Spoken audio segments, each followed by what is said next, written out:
Salute, salute. I have to cut my intro. I have to save time, but I always want to give God his time, give God his recognition. So, praise to the mighty God. I got to go in, you know, like button, subscribe button, notification bell, if you will. Much appreciated. Y'all know when something don't sit right with me, I stay on it. In no way, shape, or form is this video meant to, I guess, denigrate or to tear down the character of Mr. Austin Metcalf. This is meant just to add transparency on behalf of Karmelo because it seems like we're forgetting that he was in fear. We're forgetting that he was not a disruption, he was only noticed. And then the disruption came from Mr. Metcalf. All right, so we have the police report. Shout out to, I'm going to try this. I think the name is Neferkari T. Dessalines or Dessalines. One of those two. Y'all go over there and subscribe. The link will be in the description box. Fair use, educational purposes. Let's get into it. Video, let's just break down the police report. Let's just get it all out there, right? So let's get into it, not wasting no time. Now, one thing that stuck out to me was his height and his weight. I didn't know the young brother Karmelo Anthony was so small, right? He only weighs 130 pounds. Now, when you look up the information for Austin Metcalf, you see that he weighs over 220 pounds and he's over 6 feet tall, right? The young brother right here, he's only 5'9", 130 pounds. He's tiny. The young brother is small. Now, anyway, let's get into it. At the bottom where it says initial narrative. On April 2nd, 2025, at 10:01, the school resource officer, Mr. Cortez, heard over a radio dispatch call of a stabbing call at David Kuykendall Stadium. FPD call notes indicated that an athlete was stabbed.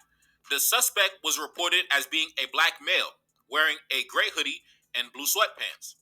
I immediately left my office and ran across the Staley Middle School parking lot towards a southwest entrance into the stadium.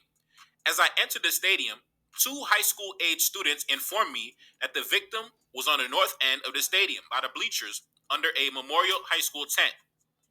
Next, I proceeded towards the north end of the stadium on foot. As I got closer to the north end, I could see the Memorial High School tent with multiple individuals under the tent. Once I arrived onto the north side bleachers, an adult male who was on the track pointed out the suspect. The individual that was pointed out to me was a black male wearing a gray hooded sweater and dark. The first thing I want people to focus on here is that it never came from any authoritative figure that Karmelo was not supposed to be underneath that tent. There's no reports of him being disruptive. There's no reports of any facilitator, coach, security officer, anything telling him you're under the wrong tent. Karmelo was there to compete in a track meet that day. Mr. Metcalf and his brothers were not. Maybe they were there to support their school at the track meet. Who knows? Who knows? School pride. We know how this goes. We've been to school before. But I just wanted to point that out. If it was such a big issue to Mr. Metcalf, why wasn't it an issue for people who had the authority to tell him you don't belong here on this side? Let's roll. Colored Nike pants. The suspect at this point was on the track on the north end. There was a chain link fence that separated me from the suspect. I gave the suspect instructions to keep his hands in the air. During this time, the suspect said verbally out loud that I was protecting myself. It should be noted that I had not questioned him about the incident when he had made that comment. I asked him if he had any weapons and he said no. I patted him down for weapons while we were walking along the fence, and I did not locate any weapons on his person. I instructed the male to continue walking along the fence, which he complied, towards an area where there was an opening in the fence that led off the track. While walking him off the track, the suspect also said that he put his hands on me. I then detained the suspect in handcuffs and had him sit down on the ground. Officer Ritchie. This is duly noted more than once More than once, it is duly noted from multiple police who showed up on the scene that this brother said, I told him not to touch me. Violence begets violence. It doesn't matter in what. It's also reported that he shoved him out of the tent. That's an aggressive behavior. Aggressive behavior. We already know the size difference. We know the height difference. We know the difference in demographic. It's alarming that people are overlooking the fact that had Mr. Metcalf just kept his hands to himself, he just may still be alive. Now, the brother deserves to be breathing. But Mr. Anthony also deserved for Mr. Metcalf to be more respectful. You know, you have to give respect to get respect, people. And the fact that a lot of people say, well, why didn't he just move from underneath the tent? Did the tent have whites only written on it? Are we back in the 1700s, 1800s? He was a student athlete. The tent was for student athletes. Yeah, it had another school on it, but it was raining. It was raining.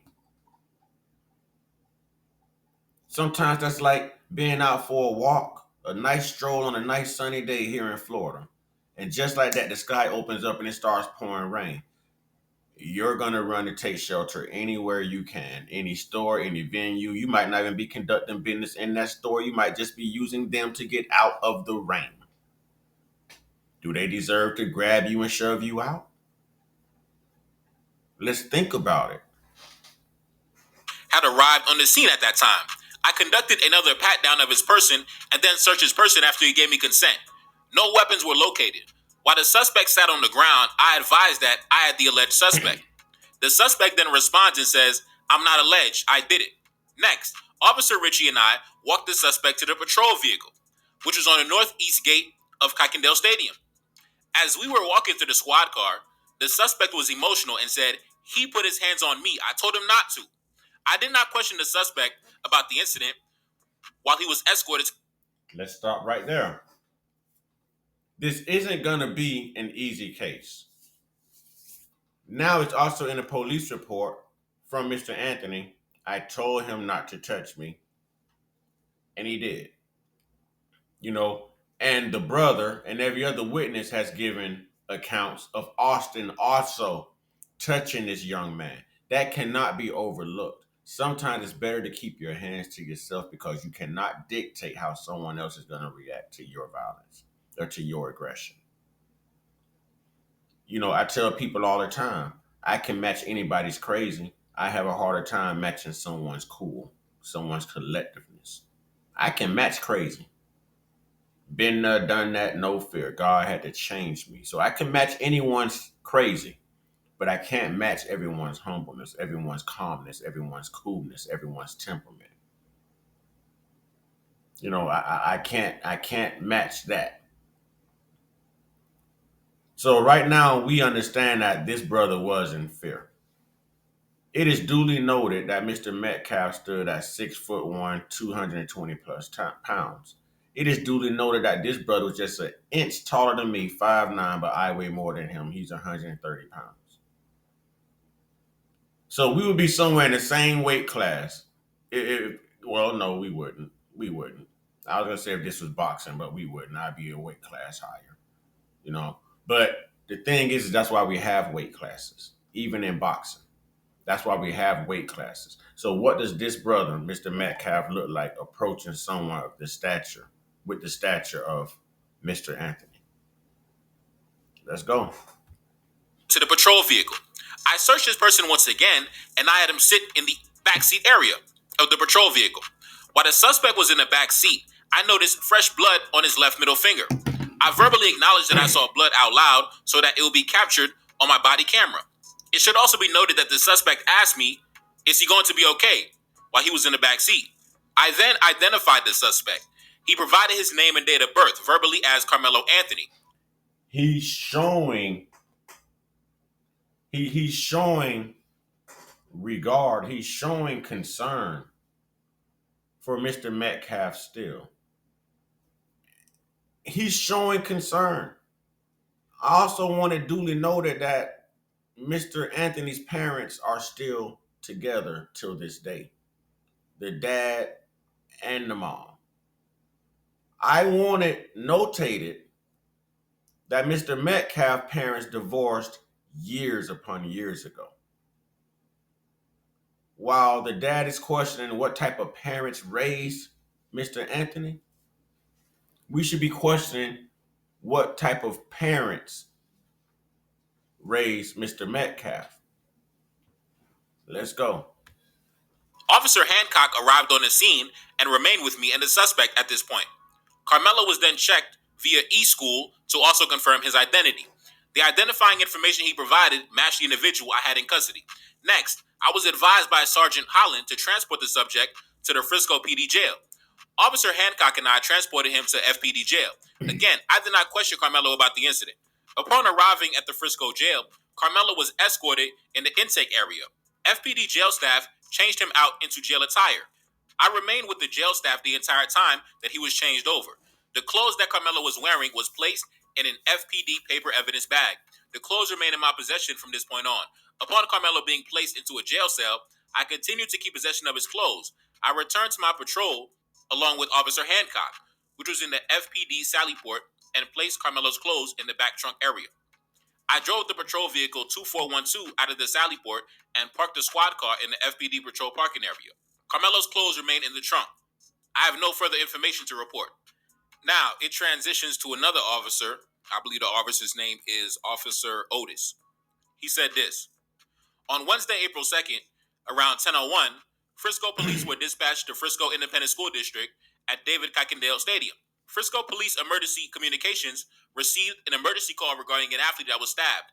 The original unknown assailant was a black male wearing a gray hoodie and blue sweats, and also had a goatee and short hair. The subject was possibly wearing Centennial High School attire, as it is believed that he was a student there for the sporting event. This had all taken place on the visitor side of the stadium, and the victim was under the Memorial High School tent in the bleachers. At around the same time, the school resource officer Cortez arrived on scene and began assisting the victim, trainers, and the other parties.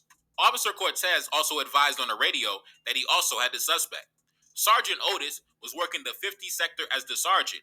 He was in full Frisco PD uniform with distinct patches and badge and a police duty belt. He was also in a marked Frisco PD department patrol vehicle. He was relatively close to the call and placed himself on it at around 10:02 and responded to the call with his patrol vehicle. Y'all give me a minute. I'm going to attempt to speed this up a little bit to save me some time. Y'all bear with me. I'm going to attempt to speed this up. If it's too fast, I'll go back in and change it. Those overhead emergency lights and sirens activated. He arrived to the call at around 10:06. Sergeant Otis arrived to the stadium and began walking up to the location. At around this time, Officer Cortez and Officer Ritchie were walking a black male subject away from the stadium. The suspect was crying hysterically. Now, time out. Now, like I already said, man, they charge him with first degree. It's not going to stick.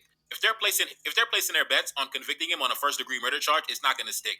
Like I mentioned in the beginning, you already have the massive size difference, right? And keep in mind, it was not only the victim, but also the victim and his brother who were aggressing upon the alleged suspect.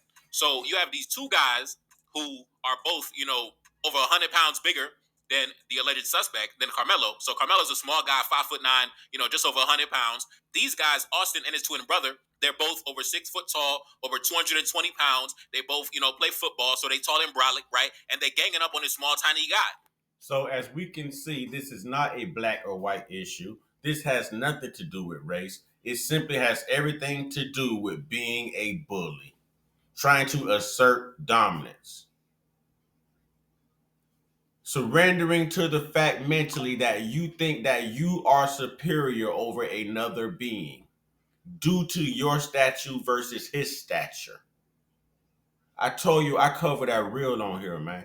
I'm not going to fall into the whole racially engineered motive behind all of this. No, we're bigger than that. We're bigger than that because black, white, Asian, Native American, whatever, we all make up this country.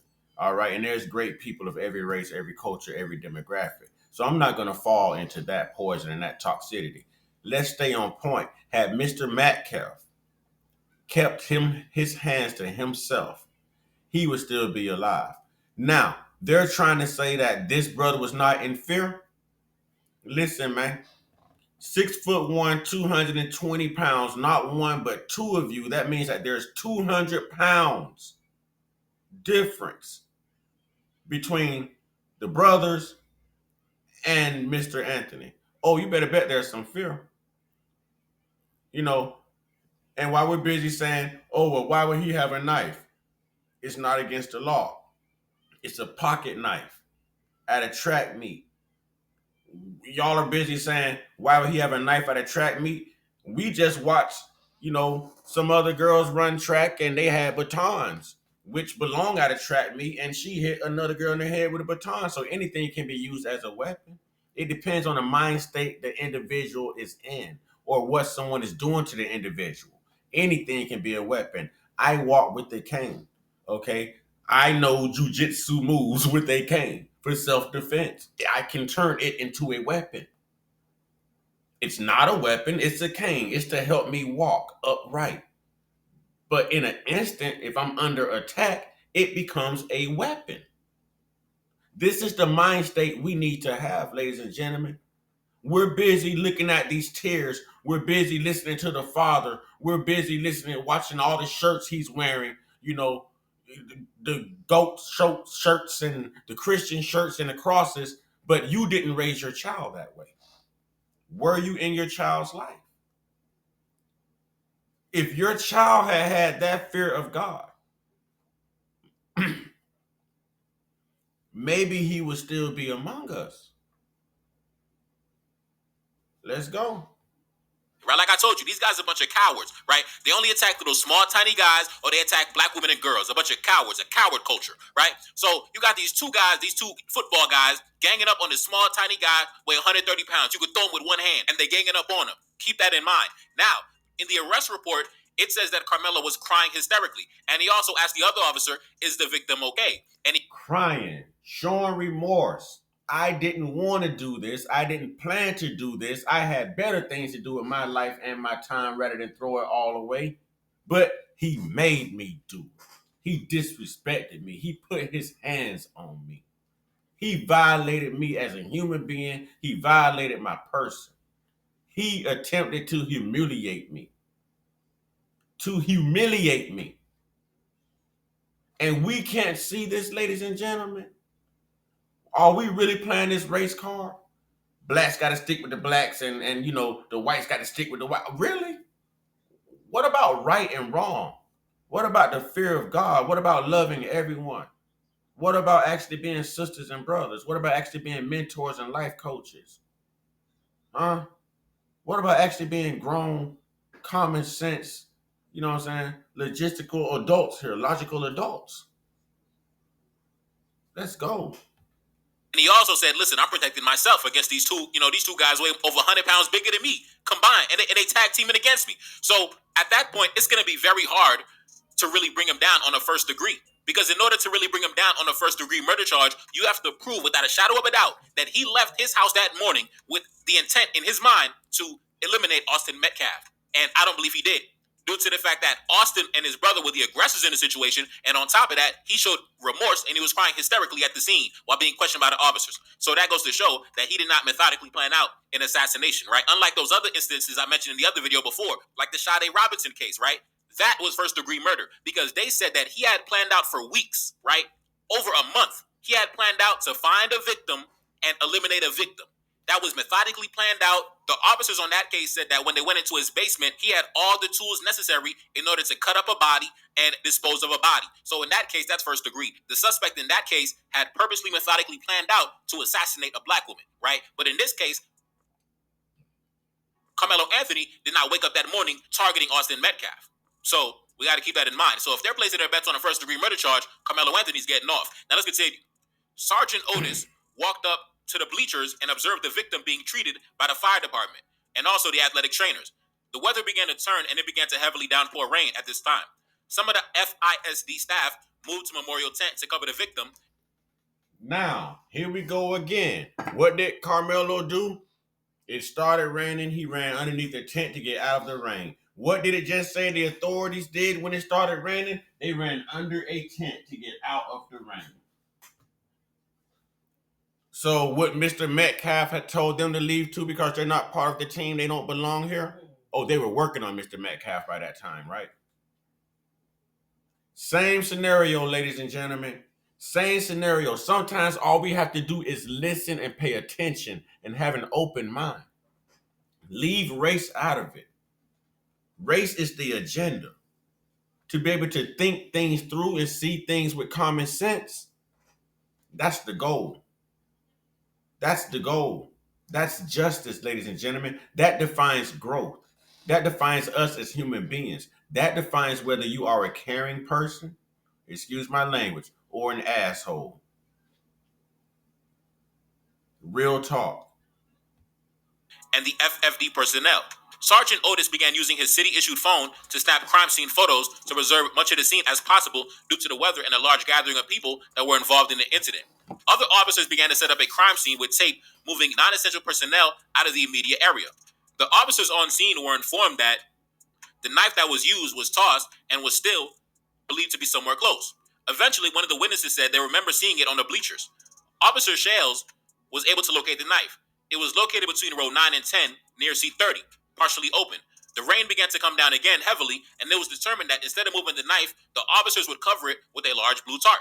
Sergeant Otis assisted in preserving the immediate crime scene as much as possible, while the other personnel tended to the victim and eventually transported him. At around this time, Officer Wetzel had the crime scene log and began logging the individuals on the call to the best of his ability.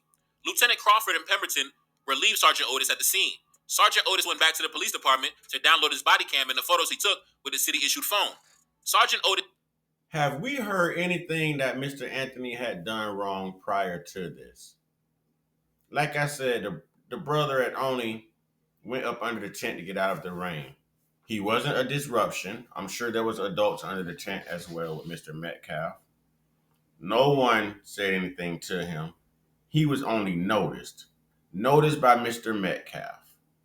Noticed.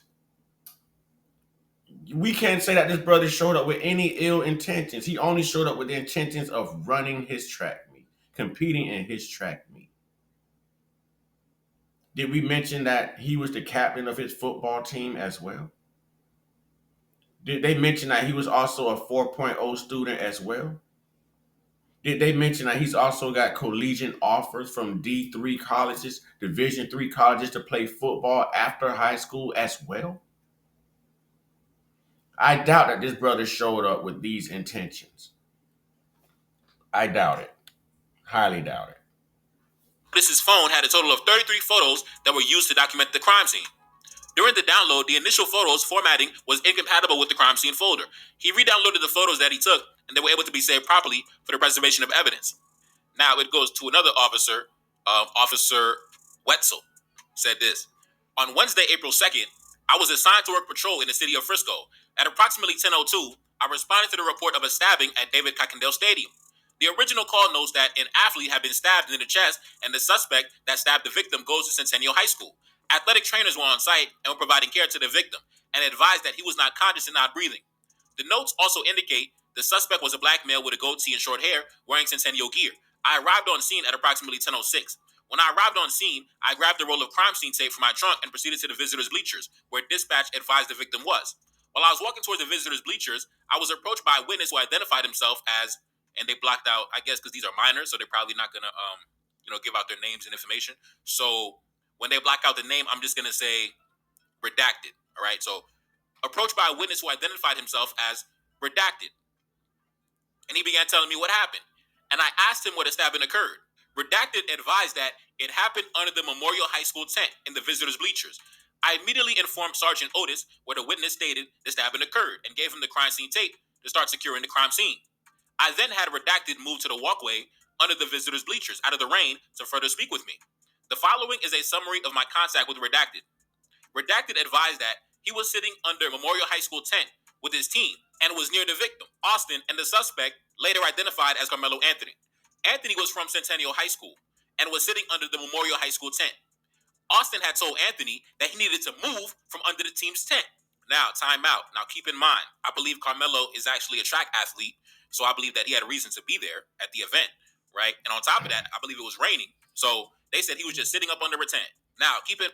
So unless the tent said for whites only, unless someone gave Mr. Austin Metcalf permission to remove Mr. Anthony, do we see who the aggressor is here? There's like predator and prey tactics here. Predator and prey. It's like a hawk flying high in the sky looking down at a juicy mouse, but that mouse does not know that that hawk has its eye on it. So it's going to be taken by surprise. Sometimes the hawk doesn't always win. All right. Sometimes the hawk doesn't always win. Let's go.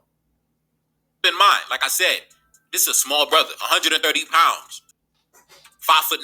He's literally smaller than my girl. Like, my girl weighs more than him. You could probably pick him up and throw him over your back. Like, he's a tiny brother, 130 pounds. And like I said, if you watch my video the other day, Austin Metcalf and the dangers of how white boys are raised, could you imagine the entitlement to antagonize somebody? Listen, you over 200 pounds, over 6'1", 200 pounds, and you antagonizing a tiny person.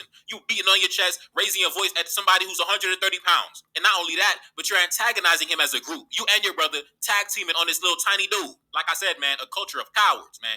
Only attack little tiny dudes or black women and girls. Cowards. Let's continue. Austin had told Anthony that he needed to move from under his team's tent. And Anthony grabbed his bag, opened it, and reached inside and proceeded to tell Austin, touch me and see what happens. No one really thought that Anthony really had any weapons in the. Now, that reaction right there, they're trying to use as provocation on behalf of Mr. Anthony. That now tells me that I was right in a video I made earlier when I was driving. He had to be towering, standing over Mr. Anthony in a threatening manner for Mr. Anthony to respond, touch me and see what happens. Notice they're not saying exactly everything that Austin said to Karmelo. They're only going on the premises of, hey, man, you need to leave. They cleaned it up. Bag, and Austin proceeded to touch Anthony, and then Anthony told Austin to punch him and see what happens. A short time later, Austin grabbed Anthony and told him to move, and Anthony pulled out what Redacted called as a black knife and stabbed Austin once in the chest and ran away. Sounds like self-defense to me. And even ran away out of fear because I'm not going to stand here and get jumped by 3 million of y'all. We know how this turns out. I'm not going to run too far because I was raised to be responsible. I didn't come here for this. I'm going to own up to my actions because both of my parents are still together and they raised me to be God-fearing. They raised me to stay busy in school. That school would be my way out. Education would be my way out. Track could be my way out. Football could be my way out. Scholarships could be my way into a major college.